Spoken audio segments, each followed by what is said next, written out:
क्या आप ज़्यादा सोचते हैं? तो यह कहानी एक बार ज़रूर सुनें। मोहन बहुत ही मेहनती था। वह अपने ऑफिस में पूरी लगन से काम करता था। उसकी कड़ी मेहनत को देखकर उसके साथ काम करने वाले उससे जलते रहते थे और हमेशा उसे कुछ न कुछ बुरा कहते थे। मोहन उनकी बातें सुनकर उदास हो जाता था।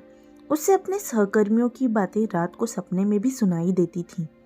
वह हमेशा उन बातों के बारे में ही सोचता रहता था जिसकी वजह से वह काम पर भी नहीं जा पा रहा था। मोहन की ऐसी हालत देखकर माँ को उसकी चिंता होने लगी, इसलिए वह उसके पास गई और उससे पूछा, बेटा, तुम ऐसे उदास मत रहो।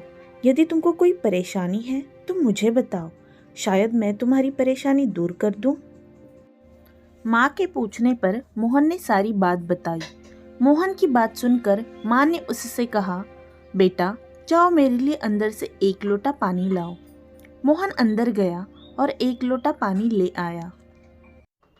माँ ने कहा, तुम इसे अपने हाथ में ही पकड़े रहो, तब तक मैं कुछ खाने के लिए ले आती हूँ। माँ किचन में चली गई। मोहन लोटे को पकड़े यही सोचता रहा कि माँ ने लोटे को हाथ में पकड़ के रखने के लिए क्यों कहा है।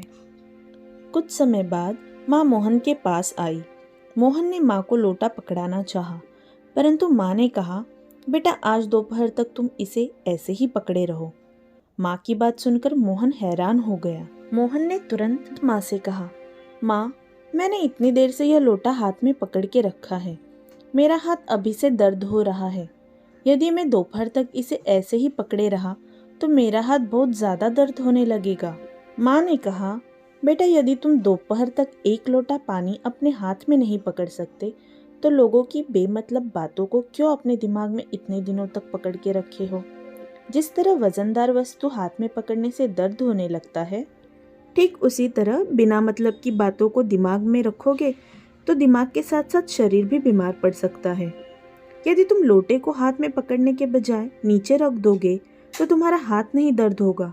वैसे ही दिमाग में से बेमतलब की बातें बाहर निकाल दोगे तो तुम परेशानी से मुक्त हो जाओगे। जीवन में अच्छा और भला बुरा कहने वाले दोनों तरह के लोग मिलेंगे, लेकिन हमें यह तय करना है कि हम अच्छी बातों को अपने दिमाग में रखते हैं या बुरी बातों को। यदि हम अच्छी बातों को हमारे दिमाग में रखेंगे तो हमारा अच्छा ही होगा, और यदि बुरी बातों को अपने दिमाग में लेकर बैठे रहेंगे तो हमारा बुरा ही होगा। मोहन माँ की बात समझ गया था। उसने उस दिन के बाद से अपने सहकर्मियों की बुरी बातों पर ध्यान देना छोड़ दिया। अपनी मेहनत और लगन से वह कुछ महीनों बाद ही कंपनी का मैनेजर बन गया। इस कहानी से हमें यह सीख मिलती है कि बिना मतलब की बातों पर अधिक सोचना हमारी सेहत के लिए हानिकारक है। यदि आपको वीडियो पसंद आया हो तो लाइक, शेयर एंड चैनल को सब्सक्राइब ज़रूर करें। Thank you.